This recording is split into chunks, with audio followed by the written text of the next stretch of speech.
Hello everyone, thank you so much ನನಗೆ support ಮಾಡ್ತಿರೋ ಪ್ರತಿಯೊಬ್ಬರಿಗೂ ಇದೇ ಥರ ಸಪೋರ್ಟ್ ಮಾಡ್ತಾ ಇರಿ.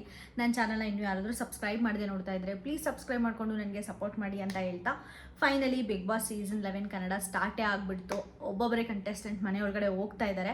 ಬಟ್ ನನಗೆ ಓವರ್ ಆಲ್ ನೋಡಿದಾಗ ಬಿಗ್ ಬಾಸ್ ಅವ್ರ ಎಕ್ಸ್ಪೆಕ್ಟೇಷನ್ ಇಟ್ಟಿದ್ದಕ್ಕೂ ಮತ್ತು ಅವ್ರು ಫಾಲೋ ಮಾಡ್ತಿರೋ ರೀತಿಗೂ ತುಂಬಾ ಬೇಜಾರಾಯಿತು. ಯಾಕಂದರೆ 2 ಮನೆ ಕ್ರಿಯೇಟ್ ಮಾಡಿದೆ, ಸ್ವರ್ಗ ಮತ್ತು ನರಕ ಅಂತ. ಮತ್ತು ಯಾರು ಸ್ವರ್ಗಕ್ಕೆ ಹೋಗಬೇಕು ಮತ್ತು ಯಾರು ನರಕಕ್ಕೆ ಹೋಗಬೇಕು ಅನ್ನೋದು ಕೂಡ ಒಬ್ಬ ಆಡಿಯನ್ಸೇ ಡಿಸೈಡ್ ಮಾಡ್ತಾರೆ ಅಂತ ಹೇಳ್ಬಿಟ್ಟು ಸ್ಟಾರ್ಟಿಂಗಲ್ಲಿ ಭವ್ಯ ಮತ್ತು ಯಮುನಾ ಅನ್ನೋರನ್ನ ಕರೆಸಿ ಅವ್ರಿಗೆ ಡೈರೆಕ್ಟಾಗಿ ಸ್ವರ್ಗ ಕೊಟ್ಬಿಟ್ಟು, ಸುದೀಪ್ ಸರ್ ಹೇಳ್ತಾರೆ ನೀವು ಸ್ಟಾರ್ಟಿಂಗ್ ಟು ಕಂಟೆಸ್ಟೆಂಟ್ಸ್ ಆಗ್ತಿರೋದ್ರಿಂದ ನಿಮಗೆ ಪ್ರಿವಿಲೇಜ್ ಸಿಗ್ತಾ ಇದೆ ಅಂತ ಹೇಳಿ ಅವ್ರ ಕೈಯಿಂದ ಸ್ವಲ್ಪ ಜನನ್ನ ಸ್ವರ್ಗಕ್ಕೆ ಮತ್ತು ನರಕಕ್ಕೆ ಸೆಲೆಕ್ಟ್ ಮಾಡಿಸಿದ್ದ ರೀತಿ ಅಂದರೆ ನಂಗೆ ನಿಜ ಇಷ್ಟ ಆಗಲಿಲ್ಲ. ಯಾಕಂದರೆ ಇದೇ ಥರ ಮಾಡ್ತಾರೆ ಅಂತ ಅನ್ನೋಂಗಿದ್ದಿದ್ರೆ ನಿನ್ನೆ ಯಾಕೆ ಸ್ವಲ್ಪ ಜನ ಕಂಟೆಸ್ಟೆಂಟ್ಸ್ನ ಮಾತ್ರ ರಿವೀಲ್ ಮಾಡಿ ಅವ್ರಿಗೆ ಮಾತ್ರ ವೋಟಿಂಗ್ ಲೈನ್ ಇಡಬೇಕಿತ್ತು ಅಲ್ವಾ? ಇದೆಲ್ಲ ಗಿಮಿಕ್ ಅನ್ನಿಸ್ತು. ನಮ್ಗೆ ಹೆಂಗಿದ್ರು ಗೊತ್ತಿತ್ತು ಇದೆಲ್ಲ ಸ್ವರ್ಗ ನರಕ ಅಂತ ಏನು ಟಾಪಿಕ್ ಮಾಡಿದ್ರು ಕೂಡ ಅವ್ರಿಗೆ ಮಾಡೋ ಕೆಲಸನೇ ಮಾಡ್ತಾರೆ ಅಂತ ಗೊತ್ತಿತ್ತು. ಬಟ್ ಅಟ್ಲೀಸ್ಟ್ ಜನಗಳಿಗೆ ಸ್ವಲ್ಪ ಓಕೆ ಅಪ್ಪ ನಾವು ಹೇಳ್ದಂಗೂ ಮಾಡ್ತಿದ್ದಾರೆ ಅನಿಸೋ ರೀತಿ ಪ್ರತಿ ಸಲ ಮಾಡೋರು. ಬಟ್ ಈ ಸಲ ಆದರೆ ಓಪನ್ ಆಗಿ ಅವ್ರಿಗೆ ಏನು ಬೇಕೋ ಅದೇ ಮಾಡಿದ್ರು ಅಂತ ಅನ್ನಿಸ್ತು ನನಗೆ. ಭವ್ಯ ಮತ್ತು ಶ್ರೀನಿಧಿ ಅವ್ರಿಗೆ, ಯಮುನಾ ಶ್ರೀನಿಧಿ ಅಂತ ಯಾರು ಬಂದಿದ್ದಾರೋ ಅವರಿಗೆ ಪವರ್ ಕೊಟ್ಟರು. ಇದರಲ್ಲಿ ನನಗೆ ಭವ್ಯ ಸ್ವಲ್ಪ ಆನೆಸ್ಟಾಗೆ ಸ್ವಲ್ಪ ಮೈಂಡ್ಗೆ ಮಾಡ್ತಾ ಇದ್ದಾರೆ, ಬಿಗ್ ಬಾಸ್ಗೆ ಸೆಟ್ ಆಗೋ ವ್ಯಕ್ತಿ ಮತ್ತು ಸೇಫ್ಗೆ ಮಾಡ್ತಾ ಇಲ್ಲ ಅಂತ ಅನ್ನಿಸ್ತು. ಬಟ್ ಈ ಕಡೆ ಯಮುನಾ ಶ್ರೀನಿಧಿ ಅವರಿಗೆ ಒಂದು ಬಿಗ್ ರೆಸ್ಪಾನ್ಸಿಬಿಲಿಟಿ ಕೊಟ್ಟಾದ್ಮೇಲೆ ಬಿಗ್ ಬಾಸು ಯಾರು ನರ್ಕಕ್ಕೆ ಹೋಗಬೇಕು ಯಾರು ಸ್ವರ್ಗಕ್ಕೆ ಹೋಗಬೇಕು ಅಂತ ಡಿಸೈಡ್ ಮಾಡಿರಿ, ನೀವೇ ಅವರ ಏನು ವ್ಯಕ್ತಿತ್ವ ಏನಿರುತ್ತೋ ಅದನ್ನು ನೋಡಿ ಡಿಸೈಡ್ ಮಾಡಿರಿ ಅಂತ ಹೇಳಿದಾಗ ಯಮುನಾ ಶ್ರೀನಿಧಿ ಅವರು ಭವ್ಯ ಗೌಡ ಹತ್ರ ಮಾತಾಡ್ತಾರಂತೆ. ಯಾರ್ಯಾರು ಬರ್ತಾರೋ ಅವ್ರನ್ನೆಲ್ಲನೂ ಫಸ್ಟ್ ಡೇ ಸ್ವರ್ಗಕ್ಕೆ ತೊಗೊಬಿಡೋಣ, ಹೆಂಗಿದ್ರು ಬಿಗ್ ಬಾಸ್ ಅವರು ಟಾಸ್ಕ್ ಕೊಟ್ಟು ಡಿವೈಡ್ ಮಾಡ್ತಾರಲ್ಲ ಆಗ ಅವರೇ ನೋಡ್ಕೊಳ್ಳಿ ಅಂತ ಹೇಳಿದ್ರಂತೆ. ಇದು ಎಷ್ಟು ಇಮ್ಮೆಚ್ಯೂರಾ ಇಲ್ಲ ಅಂದರೆ ಇನ್ನು ಏನಾ ಅಂತಲೇ ನನಗೆ ಅರ್ಥ ಆಗಲಿಲ್ಲ. ಯಾಕಂದರೆ ಒಂದು ಬಿಗ್ ರೆಸ್ಪಾನ್ಸಿಬಿಲಿಟಿ ಇಟ್ಕೊಂಡಾದಮೇಲೆ ಅಲ್ಲಿ ಸೇಫ್ಗೆ ಮಾಡೋದು ಎಷ್ಟು ಕರೆಕ್ಟು ಎಷ್ಟು ರಾಂಗು, ಅದು ಅಂಥ ದೊಡ್ಡ ವೇದಿಕೆಗೆ ಹೋಗಿದ್ದಾರೆ ಅಂದರೆ ಇದು ನೆಗೆಟಿವ್ ಆಗುತ್ತೆ ಅನ್ನೋ ಒಂದು ಸ್ಮಾಲ್ ಥಿಂಗ್ ಕೂಡ ಮಾಡೋಕ್ಕಾಗಲಿಲ್ವಾ ಶ್ರೀನಿಧಿ ಅವರಿಗೆ ಅಂತ ನನಗನ್ನಿಸ್ತು. ಈ ಥರ ಸೇಫ್ಗೆ ಮಾಡಿದ್ರೆ ಅವ್ರು ಸರ್ವೈವ್ ಆಗೋದು ಮಾತ್ರ ತುಂಬ ಕಷ್ಟ ಬಿಗ್ ಬಾಸಲ್ಲಿ ಅಂತ ನನಗನ್ನಿಸ್ತು. ನಿಮ್ಗೇನು ಅನ್ನಿಸ್ತು ಅಂತ ಕಮೆಂಟ್ ಸೆಕ್ಷನಲ್ಲಿ ತಿಳಿಸಿ.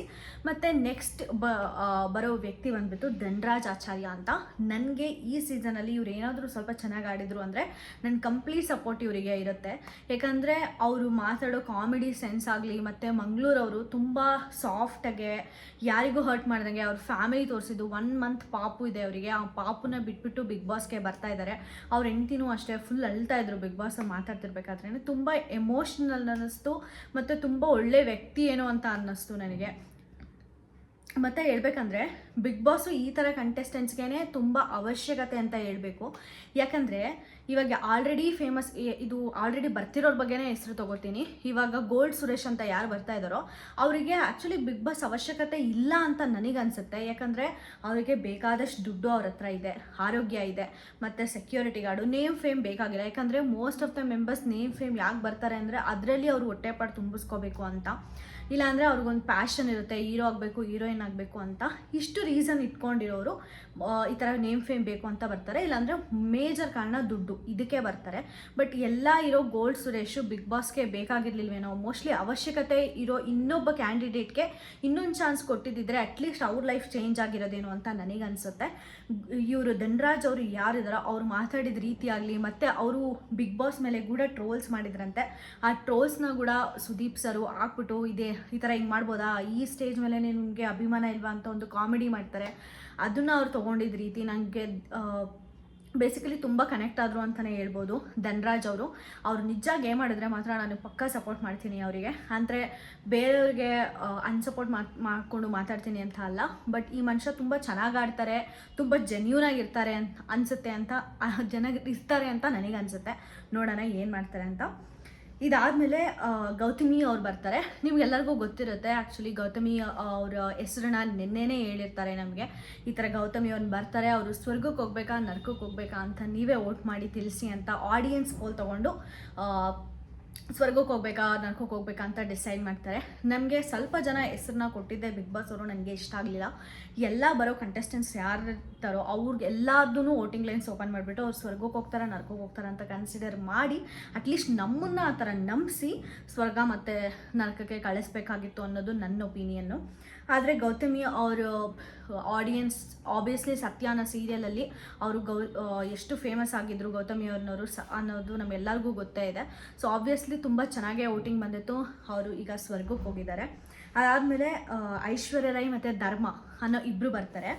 ಇವ್ರನ್ನ ನೋಡಿದಾಗ ನನಗೆ ಹೆಂಗೆ ಅನ್ನಿಸ್ತು ಅಂದರೆ ಬಿಗ್ ಬಾಸ್ ಅವರೇ ಪ್ಯಾಚಪ್ ಮಾಡ್ತಾ ಇದ್ದಾರೆ ಒಂದೊಂದು ಪೇರ್ನ. ಇಲ್ಲಿಂದನೇ ಅವ್ರಿಗೆ ರೆಡಿ ಮಾಡಿ ಕಳಿಸ್ತಾ ಇದ್ದಾರೆ.